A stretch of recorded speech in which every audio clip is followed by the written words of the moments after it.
Le trafic humain, ayant pour but l'exploitation sexuelle, est un phénomène répandu à travers le monde. Difficile d'en estimer ses proportions, puisque plusieurs pays ferment les yeux sur cette réalité. On qualifie un acte de trafic humain à caractère sexuel lorsqu'une personne est maintenue contre son gré dans une organisation criminelle. Cette personne sert alors d'esclave sexuelle ou bien elle se prostitue aux fins d'une autre personne. Au Canada, on estime que plus de 16 000 personnes sont soumises aux activités du trafic humain. L'un des théâtres de ce phénomène est Montréal. La SPVM, consciente de ce problème, mène une lutte acharnée contre les personnes prenant part au proxénétisme. Citoyens, criminels endurcis ou membres de gangs sont les proxénètes, communément appelés pimps.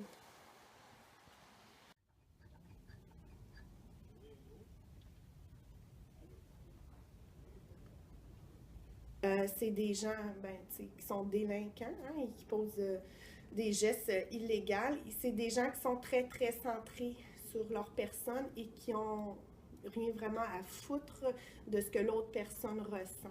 Parce que quand on amène des gens dans ce milieu-là, il ne faut pas avoir trop des qualités d'empathie. On n'est pas du tout là-dedans.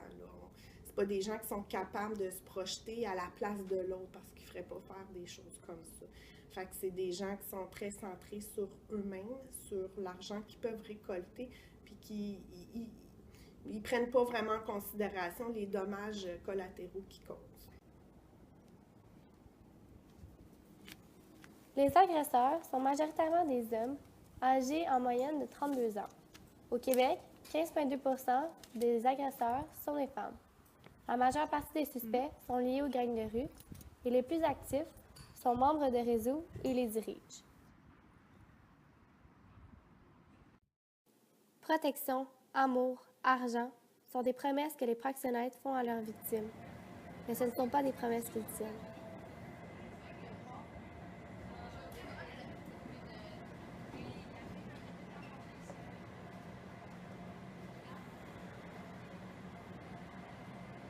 Est-ce que comme la personne que tu vas rencontrer au début, la personne qui va t'approcher, qui va te rentrer dans la prostitution ne sera pas la même que quand tu vas être avec lui après être rentré dans le domaine de la prostitution? C'est sûr que tout le côté charmant, protecteur, il disparaît. Là. On n'est plus là-dedans. Là.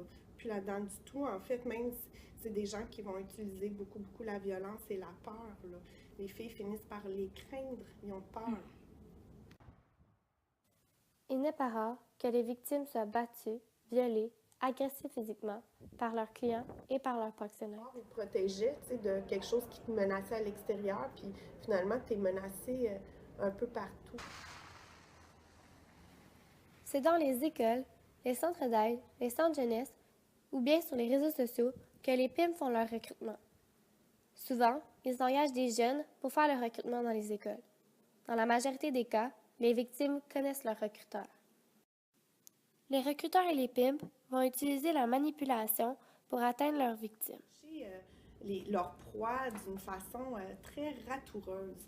Souvent, ils vont leur venir en aide, puis ils vont faire en sorte que la personne va tomber en amour. Fait qu'il ne faut pas penser que c'est des gens qu'on peut voir venir là, facilement. Ils ont des techniques d'approche sophistiquées, je dirais même. Puis, c'est ça, ils vont vraiment manipuler la personne, puis l'amener à poser des gestes, souvent au départ, sans même qu'elle s'en rende compte qu'elle s'enligne vers de la prostitution. Les agresseurs vont souvent utiliser la méthode de séduction et faire accord à une relation amoureuse à leurs victimes. De cette manière, les victimes vont tout faire pour plaire à leurs proxénètes. Une autre méthode utilisée par les pimps est l'isolement. Les victimes sont alors déplacées et installées dans d'autres villes ou d'autres pays. Là-bas, elles sont seules. Les pimps réalisent ceci afin d'éviter les liens créés avec autrui.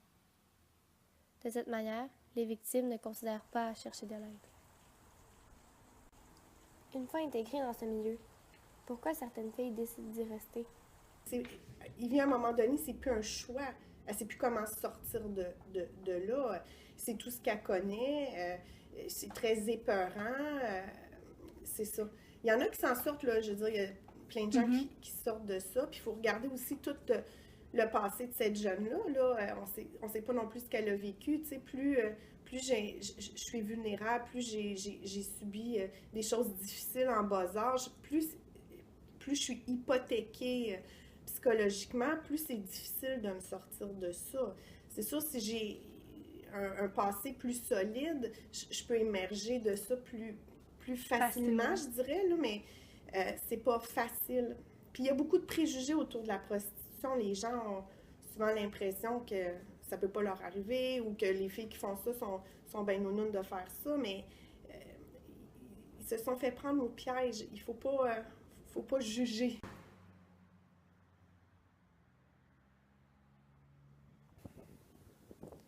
Les victimes qui vont rester dans le domaine de la prostitution vont le faire par amour de leur exploiteur ou bien parce qu'elles ne connaissent aucune autre réalité que celle qu'elles vivent. Le manque de ressources d'aide, le jugement et les plans d'intervention inadéquats de la police contribuent au fait que les victimes ne dévoilent pas leur situation.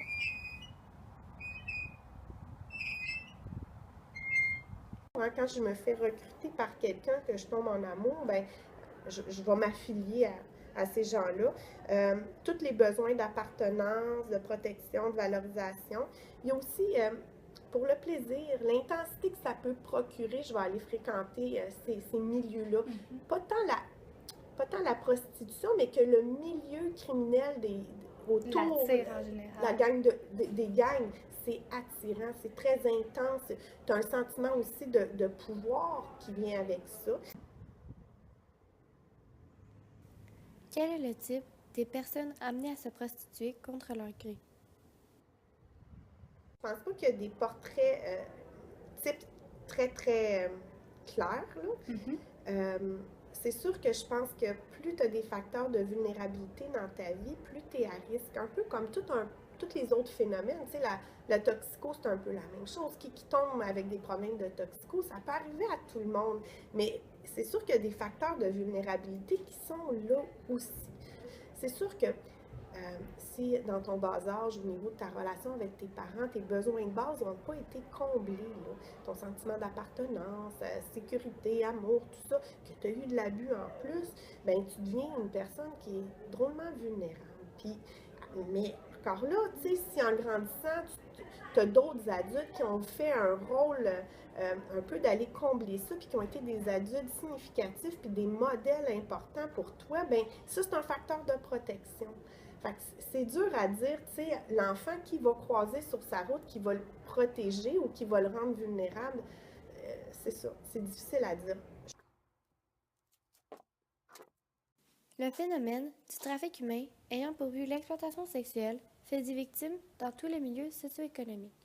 Cependant, les agresseurs vont plus souvent cibler les milieux socio-économiques défavorisés. Les victimes sont majoritairement des jeunes femmes et souvent, ce sont des mineurs. Fait que, est-ce que tu pourrais dire que tout le monde est vulnérable à la prostitution? Ben, je pense qu'on n'est pas tous vulnérables égales, mais on peut tous, à un moment donné, tomber en amour avec pas la bonne personne. Ça se peut. Puis, tu sais, là, on parle de prostitution, mais combien de filles tombent en amour avec des gens qui les maltraitent, puis qui vont rabaisser leur estime d'elles-mêmes, puis tout ça, là. Fait que ça, on est tous vulnérables à ça.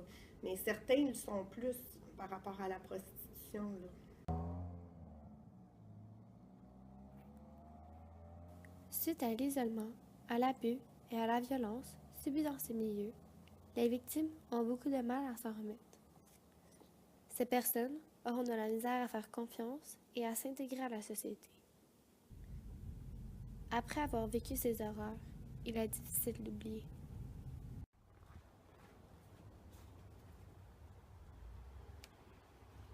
C'est quoi les impacts sur une personne que le proxénétisme peut avoir? Ouais, c'est assez dévastateur, hein, je veux dire. Parce que vient avec ça.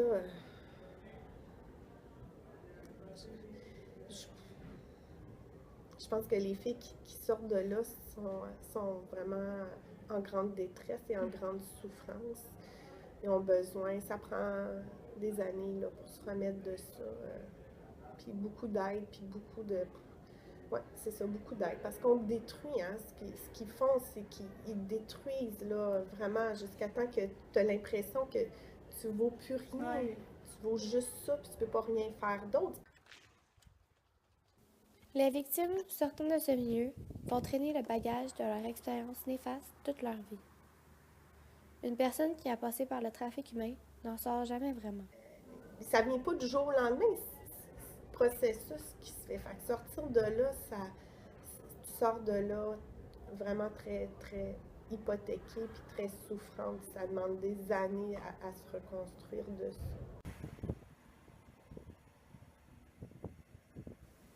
Les proxénètes vont s'occuper de louer les chambres d'hôtel, de motels ou bien d'installer leurs filles dans des institutions déjà actives, souvent dans des bars et salons de massage. Parfois, les pimps possèdent des résidences privées afin d'accueillir plus de clients et afin que les victimes n'aient pas à se déplacer pour s'exercer. Au Québec, puisque l'industrie du sexe est trop peu réglementée et très répandue, il est difficile de faire la différence entre les bars de danseuses légales et les endroits où les prostituées se prostituent contre leur gré. Souvent, les pimps vont cacher leurs activités derrière une façade légale de l'industrie du sexe. Des lois et la Déclaration des droits de la personne stipulent que le proxénétisme est un acte criminel. Par contre, le concept de trafic humain n'est pas assez défini par la loi, de sorte que les autorités ne peuvent pas toujours intervenir. Pour que la police obtienne le feu vert sur le plan de l'intervention, la victime doit chercher de l'aide par elle-même et porter plainte à son agresseur, ce qui arrive que très rarement, puisqu'elles craignent et redoutent leur pimp. Plusieurs organisations ont été créées pour venir en aide aux victimes. L'unité de proxénétisme de la SPVM est un bon exemple qui aide à contrer le phénomène. D'autres organisations, comme le Centre d'aide aux victimes d'actes criminels, diminutif de CAVACT, ou les maisons d'accueil spécialisées, vont jouer un rôle important dans la réinsertion des victimes et les aident à passer par-dessus les séquelles sociales et psychologiques que la prostitution laisse.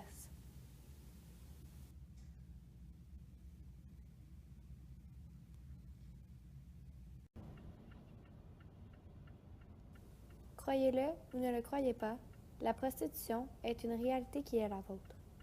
Puis pour ce qui est de la prostitution, ça aussi, c'est quelque chose qu'on voyait vraiment. C'est un nouveau phénomène, plus en banlieue. Tout ça, c'était vraiment quelque chose qu'on voyait plus à Montréal. Mais on sait que oui, effectivement, il y a en ce moment, en banlieue de Montréal, du recrutement qui se fait. Puis que ça peut passer par les écoles. Ça, on sait ça. Malgré tous les programmes mis en place, le trafic humain est un phénomène qui continue de prendre de l'expansion.